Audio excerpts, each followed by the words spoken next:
إن الحمد لله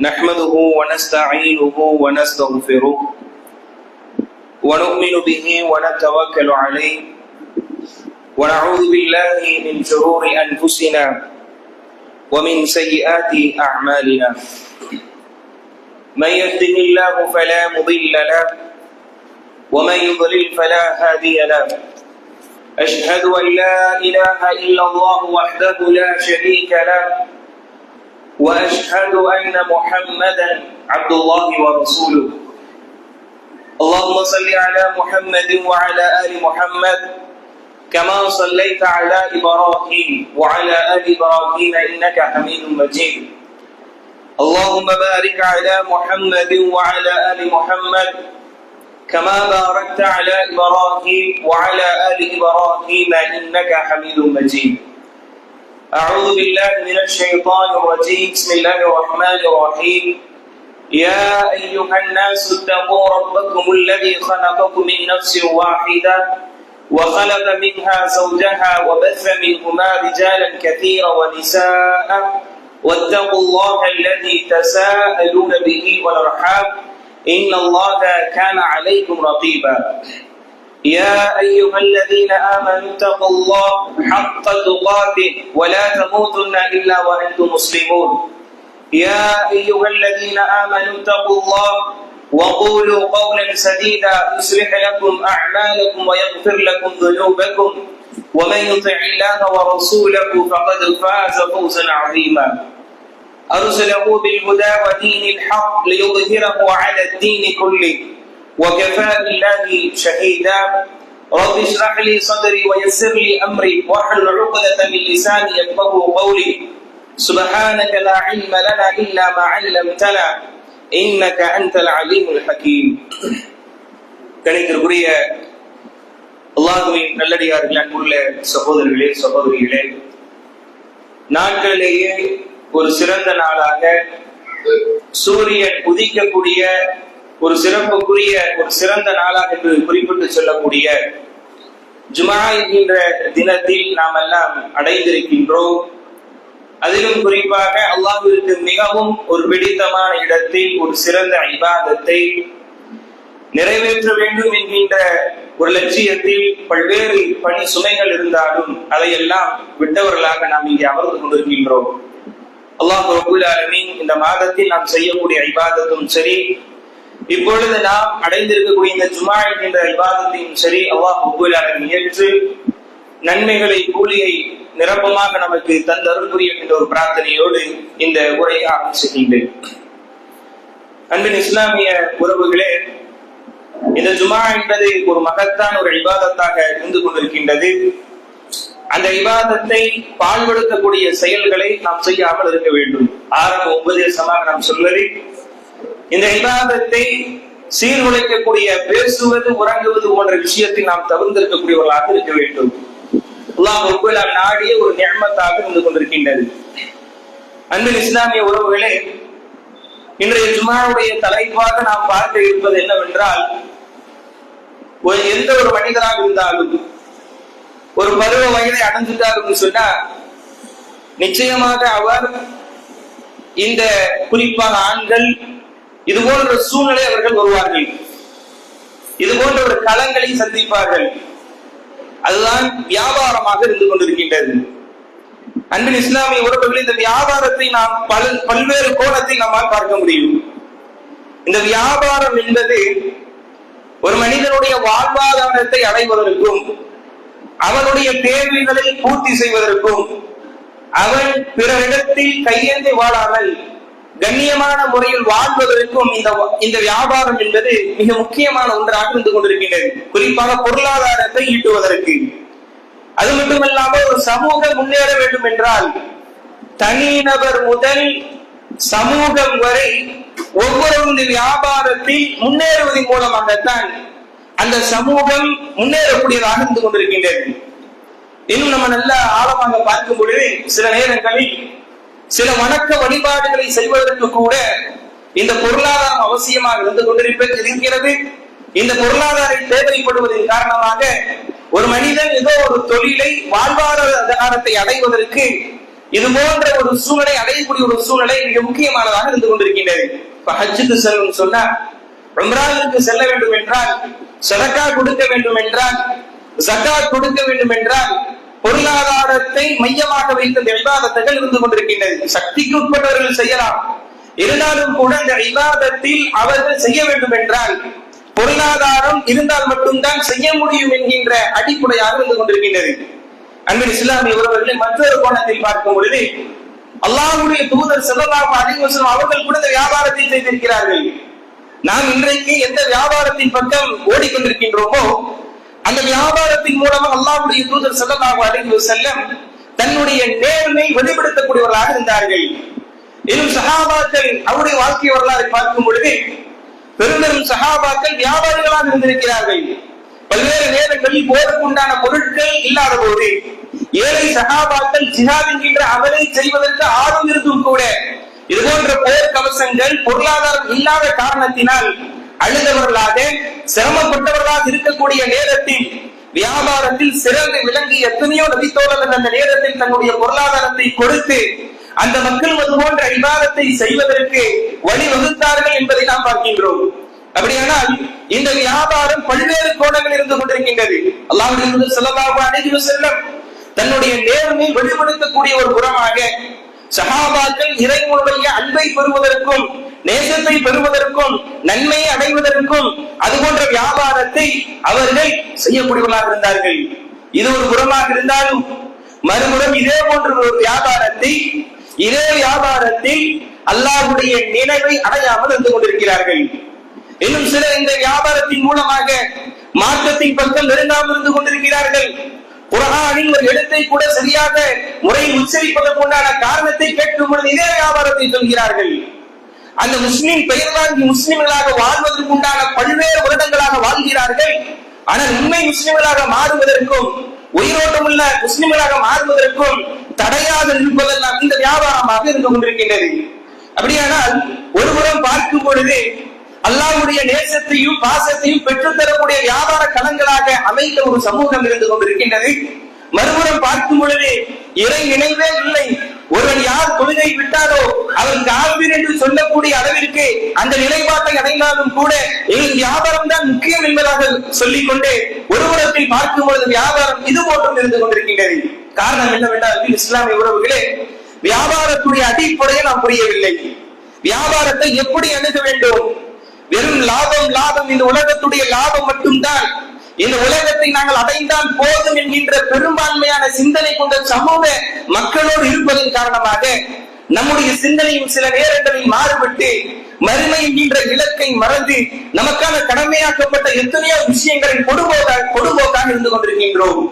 அன்பின் இஸ்லாமிய உறவுகளே, இந்த வியாபாரம் என்பது நன்றாக நாம் தெரிந்து கொள்ள வேண்டும்.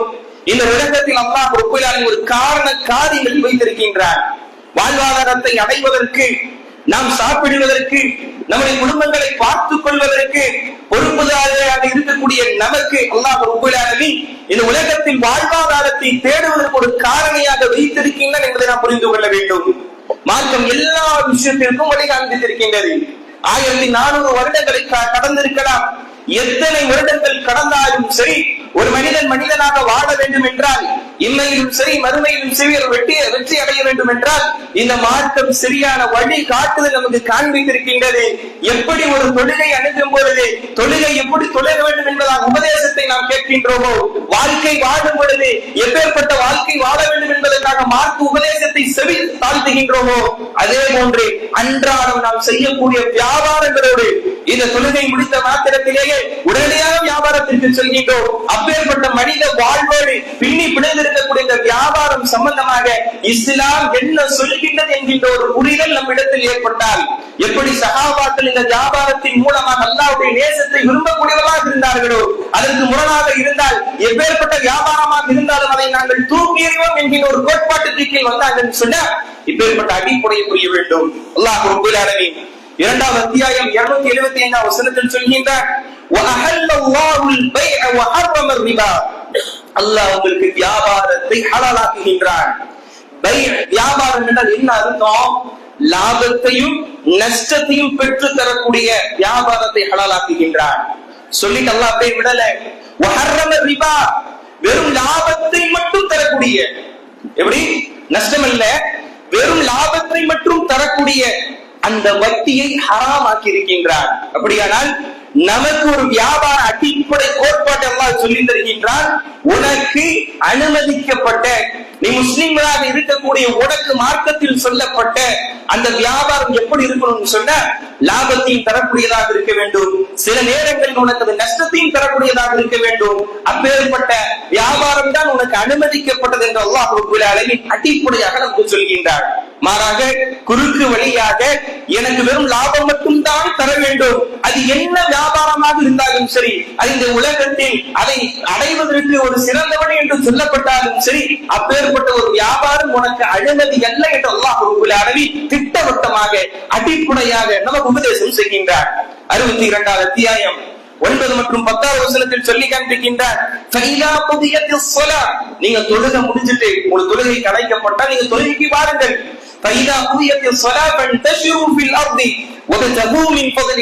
சொல்கின்றார், இபாதத்து முடிஞ்சிருச்சுன்னு சொன்னா நீங்கள் இந்த பூமியை நீங்கள் பரவி செல்லுங்கள், உங்களுக்கு உண்டான வியாபாரத்தை வாழ்வாதாரத்தை நீங்கள் தேடிக் கொள்ளுங்கள் என்று அல்லாஹ் ரப்பல் ஆலமீன் சொல்லி காண்பிக்கின்றார். அப்படியானால் இந்த 2 வசனங்கள் நமக்கு சொல்ல வருவது என்ன?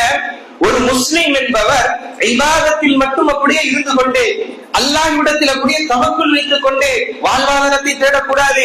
மாறாக வியாபாரம் வாழ்வாதாரம் என்று காரண காரியங்களோடு தவக்குல் வைத்தவர்களாக, இபாதத்தை செய்தவர்களாக இந்த உலகத்தில் பரவி சென்று அவர் வாழ்வாதாரத்தை தேடுவது என்பது அதற்கு அனுமதிக்கப்பட்டது என்று அல்லாஹ் ரப்பல் ஆலமீன் சொல்லி காண்பிக்கின்றார்.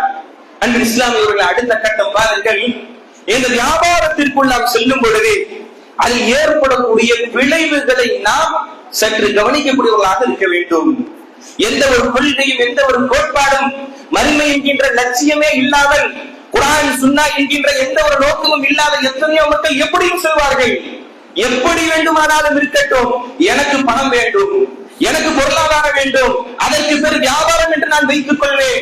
ஒரு மனிதனுடைய ரத்தத்தை ஓட்டுவதாக இருந்தாலும் சரி, எத்தனையோ மனிதனுடைய கண்களின் கண்ணீர் அதற்கு பின்னால் வந்தாலும் சரி, எத்தனையோ மனிதனுடைய சொத்துக்களை அபகரித்தாலும் சரி, எனக்கு அதில் பொருளாதாரம் தருகின்றதா, லாபம் தருகின்றதா, அதற்கு பேர் வியாபாரம் என்று சமூகம் செல்வதற்கு தயாராக இருந்து கொண்டிருக்கின்றது. ஒரு முஸ்லிம் அப்படி சிந்திக்க கூடாது.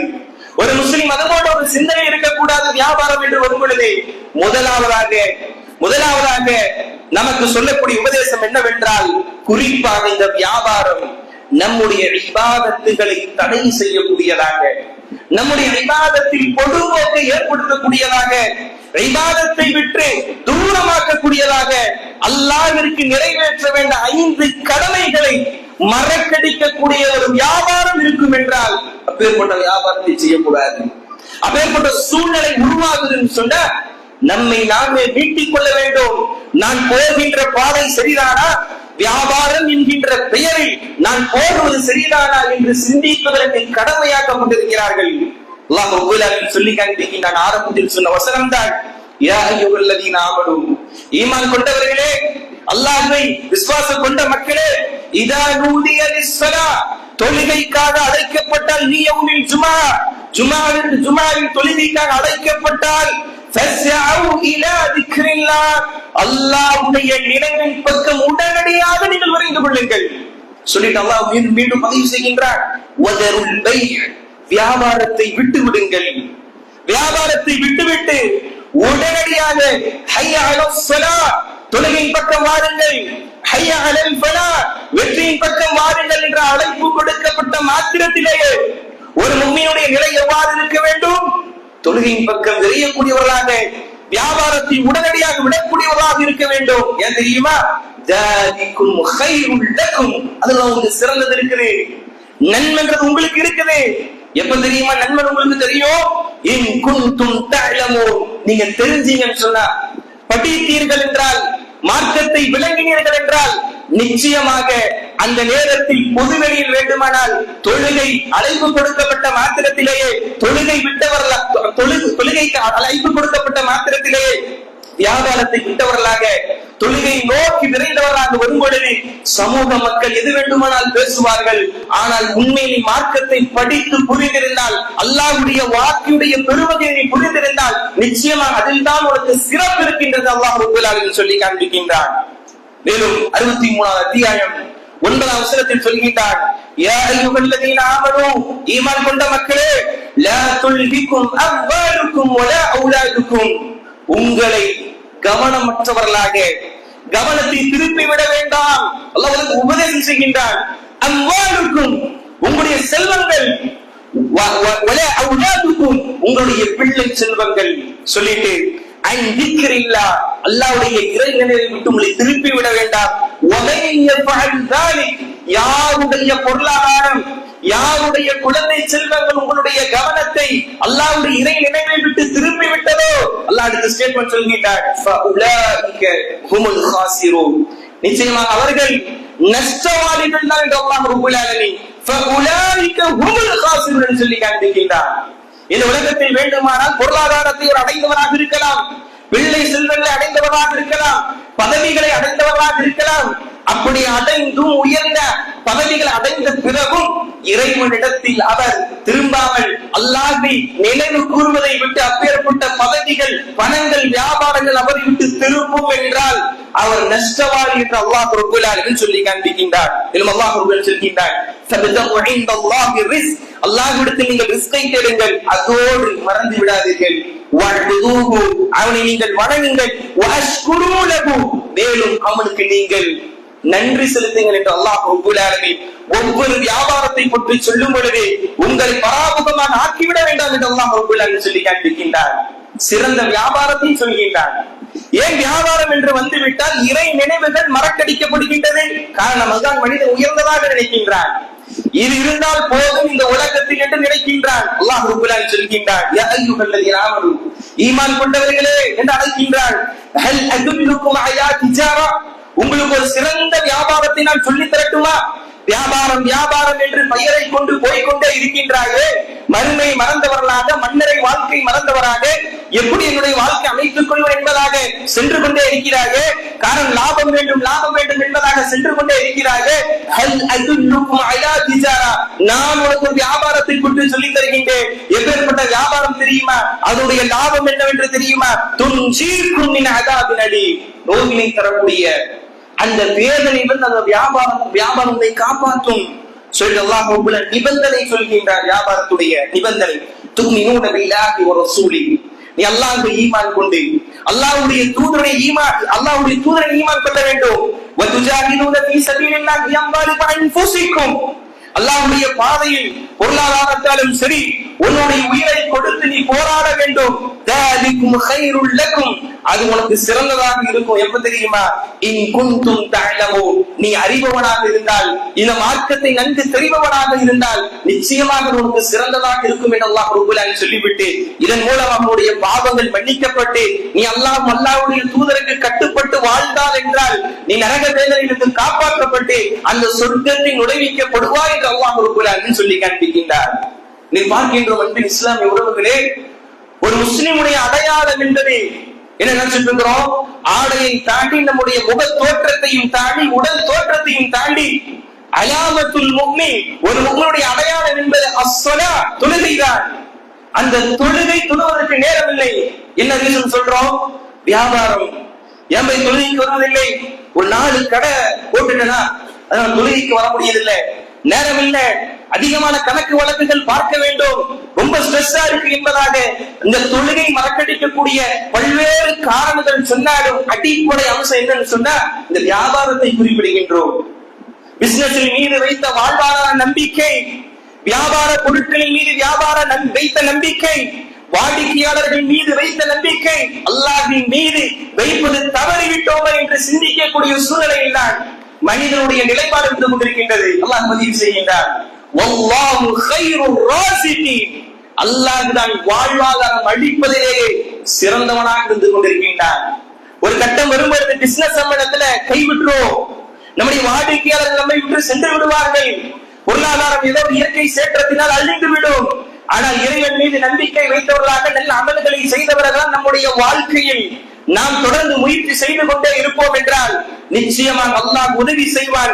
அவன்தான் ராசிக்காக உணவளிக்கக்கூடியவனாக வாழ்வாதாரம் அளிப்பதிலேயே சிறந்தவனாக இருக்கின்ற அல்லாஹ் ரப்பல் ஆலமீன் சொல்லி காண்பிக்கின்றார். முஃமினுடைய பண்பு பற்றி அல்லாஹ் ரப்பல் ஆலமீன் சொல்லும் பொழுது லா துல்ஹீஹிம் திஜாரா, அவர்களை இந்த வியாபாரம் என்பது பராமுகமாக ஆக்கி விடாது. உலகத்தையுடைய வியாபாரம் சரி, அன் திக்ரில்லாஹ் வ இகாமிஸ் ஸலா வ ஈதாஇஸ் ஸகாத், தொழுவதாக இருந்தாலும் சரி, ஜகாத் கொடுப்பதாக இருந்தாலும் சரி, அவர்களை மறக்கடிக்க செய்யாத என்று அல்லாஹ் ரப்பல் ஆலமீன் சொல்லி காண்பிக்கிறான். என்றால் முஃமினுடைய பண்புகளாக, நஷ்டவாளிகளாக எத்தனையோ வசனங்கள் நமக்கு முன்னால் ஓதிக்க காண்பிக்கப்படுகின்றதே, நமக்கும் அந்த வசனத்திற்கும் தொடர்பு இருக்கின்றதா என்பதை நாம் சிந்திக்க வேண்டும். அன்பு இஸ்லாமிய உறவுகளே, அன்புள்ள சகோதரிகளே, இப்படியானால் முதலாவது அம்சம் நம்முடைய வியாபாரம் நம்முடைய இபாதத்தை விட்டு நம்மளை தூரமாக்கக்கூடியதாக இருக்கக்கூடாது. இரண்டாவதாக சொல்கிறார்கள், தடை செய்யப்பட்ட பொருட்களை நாம் இருக்கக்கூடாது. அல்லாஹ் குர்ஆனில் எதை தடை செய்கின்றாரோ இது உன்னுடைய வாழ்விற்கு ஆகுமானதல்ல, உன்னுடைய வாழ்விற்கு இது உகந்ததல்ல என்பதாக எதை நமக்கு தடை செய்கின்றாரோ அதன் மூலமாக நம் லாபத்தை ஈட்டக்கூடியவர்களாக இருக்கக்கூடாது. என்ன ஒரு லாஜிக்கு சொன்னாலும் சரி, மக்களே அது எல்லோரும் ஆமோதித்தாலும் சரி அனுமதித்தாலும் சரி, நம்ம என்ன செஞ்சிடக்கூடாது? தடை செய்யப்பட்ட பொருளாதாரத்தின் மூலமாக வியாபாரம் செய்யக்கூடாது, லாபம் அடையக்கூடியவர்களாக இருக்கக்கூடாது. ரசூல் ஸல்லல்லாஹு அலைஹி வஸல்லம் சொன்னாங்க, இன்னல்லாஹ வ ரசூலுஹு, நிச்சயமாக அல்லாஹ் அல்லாஹ்வுடைய தூதர் ஹர்ரம பைஅல் கம்ர், என்ன தடை செஞ்சிருக்கிறாங்க? மதுபான வியாபாரத்தை தடை செய்திருக்கிறார்கள், செத்தவைகளை தடை செய்திருக்கிறார்கள், பன்றிகளை தடை செய்திருக்கிறார்கள், சிலைகளை தடை செய்திருக்கிறார்கள். அன்பு இஸ்லாமிய உறவுகளை இன்றைக்கு பாருங்கள், மதுபானம் ஒரு ஆட்டி புடைத்துக் கொண்டிருக்கின்றது இளைஞருடைய வாழ்வை. இளைஞருடைய வாழ்வை ஒன்றுமில்லாமல் அவருடைய குறிக்கோள் இல்லாத ஒரு வாழ்வாக, உடலாலும் சரி உயிராலும் சரி அவருடைய வாழ்க்கையை நாசமாக்கக்கூடியதாக இந்த மதுபானங்களும் இந்த போதைகளும் இருந்து கொண்டிருக்கின்றது. அல்லாஹ் ரப்பல் ஆலமீன் அதை தடை செய்து விட்டார். ஆனா இன்னைக்கு சமூக மத்தியில இந்த மதுபானத்தை விற்காவிட்டாலும் ஒரு அடிப்படைய புரியாம சிகரெட்டுகளில் சில நபர்கள் நிற்கிறார்கள்.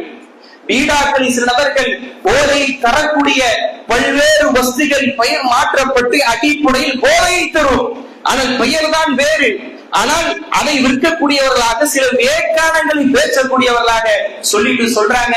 இதெல்லாம் அந்த அளவுக்கு இல்லதா என்பதாக கூறிக்கொண்டு அதில் லாபத்தை பார்க்கக்கூடியவர்களாக இருக்கிறார்கள். அவர்கள் அல்லாஹ்வுடைய தூதர் ஸல்லல்லாஹு அலைஹி வஸல்லம் பொன்மொழி நினைவு கூற வேண்டும். ரசூல் ஸல்லல்லாஹு அலைஹி வஸல்லம் சொன்னாங்க, குல்லு முஸ்கிரின் ஹம்ரு, எந்தெந்த ஒன்றெல்லாம் போதை தருகின்றதோ அவை அனைத்தும் மதுபானம் தான். ஒவ்வொரு மதுபானமும் ஒவ்வொரு போதையும் அவருக்கு தடை செய்யப்பட்டது என்பதாக அல்லாஹ்வுடைய தூதர் ஸல்லல்லாஹு அலைஹி வஸல்லம் சொன்னார்கள். மேலும் ரசூல் ஸல்லல்லாஹு அலைஹி வஸல்லம் சொன்னாங்க, ல யஷ்ரபன்ன நாஸு மின் உம்மத்தில் அல் கம்ரு யுஸம்மூனஹா பிகைரி இஸ்முஹா, ஒரு காலம் வரும், அந்த காலத்தில் போதைக்கு வேறு பெயரை கொடுத்துக் கொண்டு வேறு பெயரை சொல்லிக் கொண்டு அதை பயன்படுத்தக்கூடியவர்களாக என்னுடைய சமூகத்தில் சில மக்கள் வரும். மேலும் அல்லாஹ்வுடைய தூதர் ஸல்லல்லாஹு அலைஹி வஸல்லம் சொன்னாங்க, யத்தி அலன் நாஸி ஸமானுன், இந்த ஒரு காலம் வரும், அதில் மக்கள் எப்படி இருப்பார்கள் என்றால் லா யுபாலி மா அகத மின்ஹு அமினல் ஹலால் அமினல் ஹராம். ஒரு காலம் வரும், அந்த காலம் எப்பேற்பட்ட காலம் தெரியுமா? அது ஹலாலா ஹராமான்னு பார்க்க மாட்டாங்க. அது ஹலாலா ஹராமா, அல்லாஹ் தடுத்ததா அனுமதித்ததா, அல்லாஹ்வுடைய தூதர் ஸல்லல்லாஹு அலைஹி வஸல்லம் சபித்ததா என்றெல்லாம் பார்க்க மாட்டார்கள். வியாபாரம் வந்துருச்சா, தொழுகை, ஜகாத், நோன்பு இது போன்றவற்றில் மட்டும் முஸ்லிம் என்கின்ற அடையாள கொழுத்தினால் போதும் என்பதாக நினைத்துக் கொண்டார்கள். பள்ளியை கடந்து விட்டால், பள்ளியை தாண்டி விட்டால், மார்க்க உபதேசங்களை தாண்டி விட்டால், இஸ்லாம் என்கின்ற போர்வை கழுத்தியவர்களாக வியாபாரம் என்று வரும் பொழுது ஒட்டுமொத்த ஹராம்களையும் தன்னுடைய வாழ்வில் சேர்க்கக்கூடியவர்களாக இருந்தால் அவர்கள் பயந்து கொள்ள வேண்டும். ரசூல் ஸல்லல்லாஹு அலைஹி வஸல்லம் ஒரு காலம் வரும் என்பதாக எச்சரித்து சொன்ன பட்டியலில் நாமும் இருக்கின்றோமா என்பதை நாம் சிந்தித்து பார்க்க வேண்டும். எத்தனை நபர்கள் வியாபாரம் என்று வரும் பொழுது அது ஹலாலா ஹராமா என்று பார்ப்பது கிடையாது, அனுமதியா இல்லை என்று பார்ப்பது கிடையாது. உடல்நிலை பாதிப்பு ஏற்பட்டு விட்டால் ஒரு மாத்திரையை உட்கொள்வதற்கு முன்னால் 4 மருத்துவரிடத்தில் அணுகி கேட்கின்றோம். ஒரு பிரச்சனையை சந்தித்து விட்டால், வீடு பிரச்சனையோ இட பிரச்சனையோ, அதற்கு குறித்தவர்கள் இடத்தில் கேட்டுக்கொண்டு அந்த பிரச்சனையை தீர்ப்பதற்கு நாம் முயற்சி செய்கின்றோம். ஆனால் வியாபாரத்தில் பல்வேறு நவீன காலத்தில் பல்வேறு வியாபாரங்கள் வரும்பொழுது லாபம் என்று கிடைத்து விட்டால் எந்த ஒரு முயற்சியும் இல்லாமல், எந்த ஒரு சிந்தனையும் இல்லாமல், ஒரு ஆளும் இடத்தில் குறித்து கேட்காமல் உடனடியாக லாபம் என்று வரும்பொழுது அந்த வியாபாரத்தில் ஈடுபடக்கூடியவர்களால் இருந்து கொண்டிருக்கின்றோமே. ரசூல் ஸல்லல்லாஹு அலைஹி வஸல்லம் சொல்லிய பொன்மொழி நாம் நினைவு கூற வேண்டும். காலம் வரும், அந்த காலத்தில் பெயரை மாற்றுவார்கள், அடிப்படை மனிதனுக்கு தீங்கி விளைவிக்கக்கூடியதாக இருக்கும் என்பதாக ரசூல் ஸல்லல்லாஹு அலைஹி வஸல்லம் சொன்னார்கள். என்றால் இரண்டாவது விஷயம், ஹராமாக்கப்பட்ட பொருள்களில் நாம் வியாபாரம் செய்யக்கூடாது. மூன்றாவது அன்பின் இஸ்லாமிய உறவுகளே, இசைகள், இசை ஒளிவிக்கக்கூடிய, இசையை பரவக்கூடிய அது போன்ற வியாபாரம் அவர்கள் ஈடுபடக்கூடாதுன்னு சொன்னாங்க. நான்காவதாக சொன்னார்கள், சிலைகளை உருவாக்கி அதை விற்பதை, உருவப்படங்களை உருவாக்கி அதை விற்பதை. அல்லாஹ்வுடைய தூதர் ஸல்லல்லாஹு அலைஹி வஸல்லம் இந்த உருவப்பட விஷயத்தில் மிகவும் கண்டிக்கக்கூடியவர்களாக இருந்தார்கள். ஒருமுறை அல்லாஹ்வுடைய தூதர் ஸல்லல்லாஹு அலைஹி வஸல்லம் ஆயிஷா ரலியல்லாஹு அன்ஹா அவங்க வீட்டிற்கு வராமல் நின்று கொண்டு கோபத்தோடு இருக்கிறாங்க. உடனே ஆயிஷா ரலியல்லாஹு அன்ஹா கேட்கிறாங்க, அல்லாஹ்வுடைய தூதரே ஏன் கோபப்படுறீங்க? முகமெல்லாம் சிவந்து இருப்பதற்கான காரணம் என்ன என்று கேட்கும் பொழுது, அந்த உருவப்படத்தை சுட்டி காண்பித்து நீங்கள் அதை எடுத்து விடுங்கள். அல்லாஹ்வுடைய கருணை கொண்டு வரக்கூடிய மலாயிக்காவை தடுக்கக்கூடிய நாளை மறுமை இந்த உருவத்தை உருவாக்கியவர்கள் உயிரை கொடுங்கள் என்பதாக சொல்லப்பட்டு நோவினை செய்யப்படுமே, அது உங்களுக்கு தெரியாதா என்று அல்லாஹ்வுடைய தூதர் ஸல்லல்லாஹு அலைஹி வஸல்லம் கூறினார்கள். அப்பேற்பட்டது இதுதான் உருவப்படங்கள். அந்த உருவப்படங்கள் இன்றைக்கு வீடுகளில் சர்வசாதாரணமாக அலங்கார பொருட்களாக நாம் வைத்திருக்கின்றோம். ஒரு குதிரை உருவப்படமாக இருக்கட்டும், உயிருள்ள உருவப்படங்களாக கொடுக்கப்பட்ட விஷயங்களை புகைப்படமாக எடுத்து வைத்துக் கொண்டு நம்முடைய வீடுகளில் அலங்காரமாக வைத்துக் கொண்டிருக்கின்றோமே, அல்லது ஒரு வியாபாரத்தில் ஒரு லாபமாக நாம் பார்த்துக் கொண்டிருக்கின்றோமே. ரசூல் ஸல்லல்லாஹு அலைஹி வஸல்லம் பல நேரங்களில் இந்த பேர்பட்ட உருவப்படங்களை பார்க்கும் பொழுது முகம் சிவந்து கோபிக்கக்கூடியவர்களாக இருந்தார்கள் என்பதை நாம் பார்த்துக் கொள்ள வேண்டும். ஐந்தாவது அம்சம், வியாபாரம் என்று வந்துவிட்டால் ஒரு விதிவிலக்கை நாம் வைத்து விடுவோம், ஏமாற்றி விற்பது. அல்லாஹ் பாதுகாக்க வேண்டும். அன்பின் இஸ்லாமிய உறவுகளே, குறைகளை மறைத்துதான் வியாபாரம் என்கின்ற ஒரு சிந்தனைக்கு முஸ்லிம் மக்கள் தள்ளப்பட்டு விட்டார்கள். அல்லாஹ் பாதுகாத்ததை தவிர ரசூல் ஸல்லல்லாஹு அலைஹி வஸல்லம் கடுமையாக எச்சரித்திருக்கிறார்கள். ரசூல் ஸல்லல்லாஹு அலைஹி வஸல்லம் சொன்னாங்க, இரு வியாபாரிகள் இருக்கிறார்கள் என்றால் என்னுடைய வியாபாரத்துல பரக்கத்து வேணும்னு ஆசைப்படுறோம், என்ன வியாபாரத்தின் அபிவிருத்தி வேண்டும் என்று ஆசைப்படுகின்றோம். அதனால் இட்டுக்கட்டப்பட்ட செயல்பாடுகள் சொல்லப்பட்டாலும் அப்படித்தானே மார்க்கத்தில் இல்லாத ஒரு செயல்பாடு சொல்லுவாங்க. இதை செஞ்சீங்க உங்க வீட்டுக்கு பரக்கத்து வரும், செய்வோம். இது செஞ்சீங்க உங்களுடைய வியாபாரத்தில் பரக்கத்து அதிகமாகும், செய்வோம். விதத்தா இருக்கும், செய்யக்கூடியவர்களாக இருக்கிறார்கள். என்ன காரணம்? என்னுடைய வாழ்க்கையில பரக்கத்து வேணும், நிறைய எனக்கு கிடைக்கணும். ரசூல் ஸல்லல்லாஹு அலைஹி வஸல்லம் சொல்றாங்க, உங்களுடைய வியாபாரத்துல பரக்கத்து வேணுமா? அல்லாஹ்வுடைய தூதர் சொல்கிறார்கள், உங்களுடைய வியாபாரத்துல உண்மை தன்மையோடு, இதுதான் உண்மை, இந்த குறை இருக்கின்றது, இதை வாங்கினீங்கன்னா இப்படிதான் இருக்கும், இத்தனை நாள் தான் பயன்படுத்த முடியும், இதற்கு மேல் பயன்படுத்த முடியாது என்கின்ற உண்மை தன்மையோடு நீங்கள் நடந்து கொண்டீர்கள் என்றால் உங்களுக்கு அல்லாஹ் ரப்பல் ஆலமீன் பரக்கத் செய்வார். அதுவே ஒரு சாரார் இருக்கின்றார், மறைக்கின்றார், பொய் சொல்கின்றார், எடுத்துட்டு போங்க பாய், ஃபர்ஸ்ட் குவாலிட்டி உங்களுக்காகத்தான் என்பதாக நயமாக சுமையாக பேசிக்கொண்டு ஒரு டூப்ளிகேட்டான பொருளாக இருந்தாலும் தள்ளி விடுவோமா இல்லையா? நாட்டில இருந்து சில நேரங்களை எடுத்து விட்டாலும் பொதுவாக சொல்கிறேன், எல்லா வியாபாரத்திலும் சரி. ஆனால் ஃபர்ஸ்ட் காப்பி அல்லது இதுதான் ஒரிஜினல் என்பதாக கூறிக்கூட நமக்கே தெரியும் அது ஒரிஜினல் அல்ல. ஆனால் அதை குறையை மறைத்தவர்களாக லாபத்தை அடைய வேண்டும் என்கின்ற ஒரு சிந்தனையில் நாம் தள்ளுவோம் என்றால், கொடுப்போம் என்றால் ரசூல் ஸல்லல்லாஹு அலைஹி வஸல்லம் சொன்னார்கள், பொய் சொல்லி மறைத்தவர் வியாபாரம் செய்வார் என்றால் ஒருபோதும் அவருக்கு அதில் லாபம் ஈட்டப்படாது, அதில் ஒரு பரக்கத்து கிடையாதுன்னு சொன்னார்கள். காலப்போக்கில் நம்முடைய கண்களுக்கு முன்னால் வேண்டுமானால் பெரும் வளர்ச்சியும் மிகப்பெரிய உயர்ந்த கட்டிடத்தையும் கட்டக்கூடியவர்களாக ஏமாற்றி வியாபாரம் செய்தவர்கள் அந்த நிலை அடைந்திருக்கலாம். ஒரு கட்டம், ஒரு காலம் வரும், பொறுமையாக லாபத்தோடு இறைவன் சொல்லி அடிப்படையில், அல்லாஹ் கூறிய அடிப்படையில் வியாபாரம் செய்து ஒரு கட்டத்தை அடைந்திருப்பாரா இல்லையா? அந்த கட்டத்தில் கூட அடையாமல் அவர் ஒன்றுமில்லாமல்